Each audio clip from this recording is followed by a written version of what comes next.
Ovulasi itu terjadi sebelum haid loh. Oke. Pematangan sel telur itu terjadinya sebelum haid loh, bukan setelah haid. Jadi bisa kita bayangkan kalau ibu sudah haid, berarti sebelum ibu haid, ibu tuh sebenarnya sudah subur kan?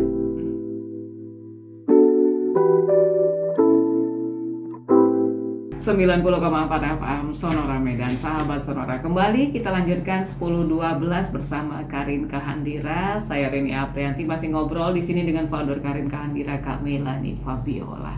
Bahasan kita hari ini ASI eksklusif metode KB alamiah anti stunting. Ternyata memang banyak juga ya manfaat ASI eksklusif ini ya dalam mencegah stunting ya kami ya. Banyak banget. Ember. Ya soalnya stunting nggak cuma bicara soal pertumbuhan atau tinggi badan kan, tapi kan juga bicara soal perkembangan dan kecerdasan. Jadi sudah banyak banget penelitian yang membuktikan bahwa memang anak yang dapat ASI eksklusif, anak yang dapat ASI sampai 2 tahun itu memang lebih cerdas ya kan, pertumbuhan tulangnya lebih baik, berat badannya juga lebih stabil, ya kan, menurunkan resiko obesitas gitu. Jadi emang ya erat banget kaitannya dengan stunting. Ditambah lagi daya tahan tubuh, karena kan salah satu penyebab stunting, walaupun anaknya makannya banyak, walaupun gizinya banyak, tapi kalau bolak-balik sakit ya sama aja. Ya, ASI eksklusif ini setidaknya meminimalisir sakit ya. Benar. Karena dia menambah daya. Antibodi yang ada di ASI itu nggak ada di sulfor, apalagi di air tajin. Kalau ternyata sudah dibela-bela ini kasih ASI eksklusif, tapi haid. Ya. Haidnya datang duluan. Kita berharapnya 6 bulan dulu gitu ya. Berarti harus ganti alat kontrasepsi ya Kak Mei? Iya, artinya begini, ASI eksklusifnya tetap aja diterusin. Itu kan ada manfaatnya juga buat si bayi gitu ya. Tapi bagi ibunya berarti kan perlindungan kontrasepsinya sudah sangat rendah, karena terbukti tubuhnya sudah subur lagi kan gitu kan. Karena jangan lupa Mbak Rin, ovulasi itu terjadi sebelum haid loh.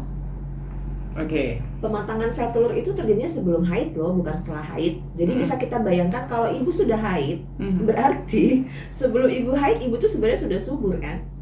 Nah jadi ya ASI eksklusifnya diteruskan untuk kepentingan si bayi, ya kan?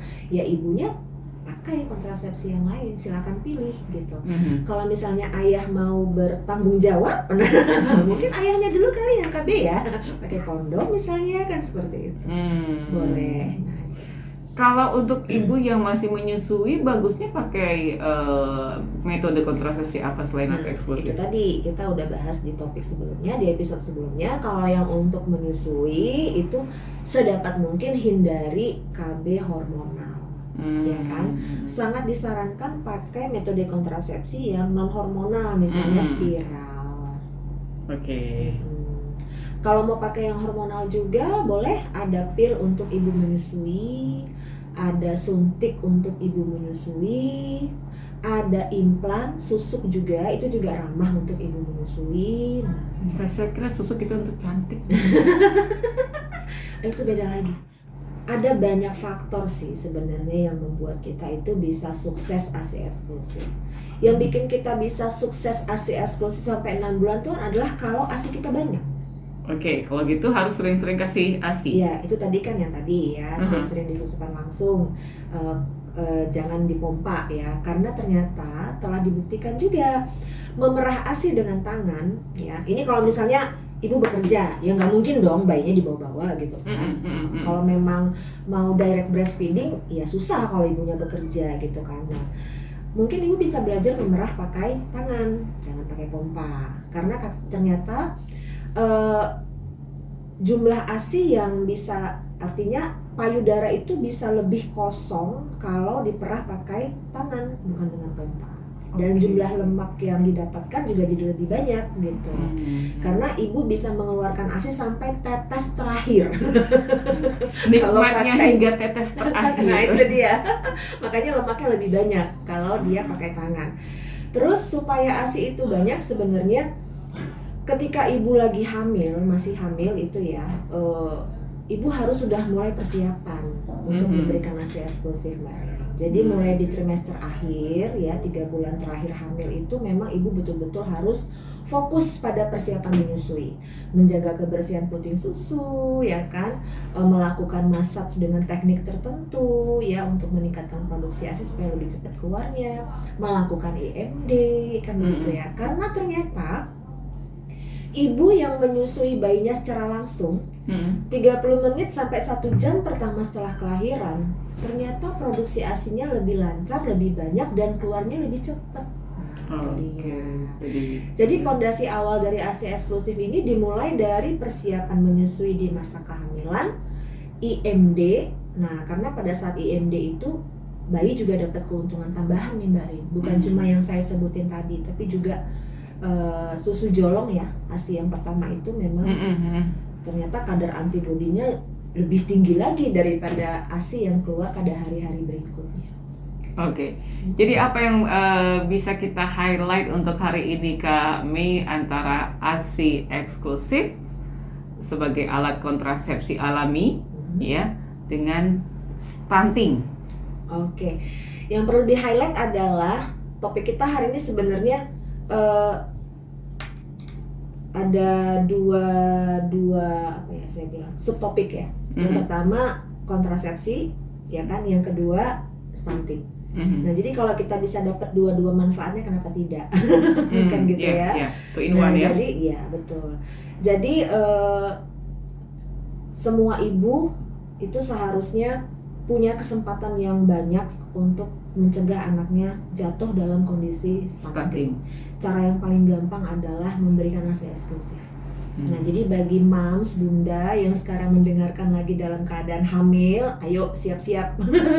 Siap-siap untuk memberikan ASI eksklusif, karena ASI eksklusif itu banyak banget manfaatnya buat ibu, buat bayi, dan juga untuk pencegahan stunting. Kita nggak mau dong anak-anak kita nanti udah pendek-pendek ya, perkembangannya juga terlambat, kecerdasannya juga berkurang, nggak mau dong kayak gitu. Ya kan? Dan stunting ini bukan hanya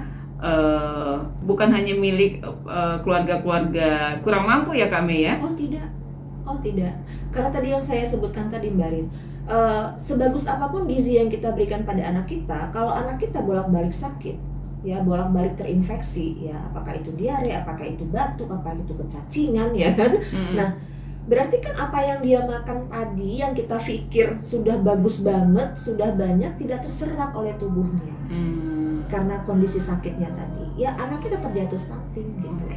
Belum lagi pada keluarga yang memang ayahnya sibuk, ibunya sibuk, memang secara ekonomi mereka mapan, tetapi pola asuh yang dia terapkan ke anak karena terlalu sibuk membuat anak jadi tidak disiplin makan, kan seperti itu ya.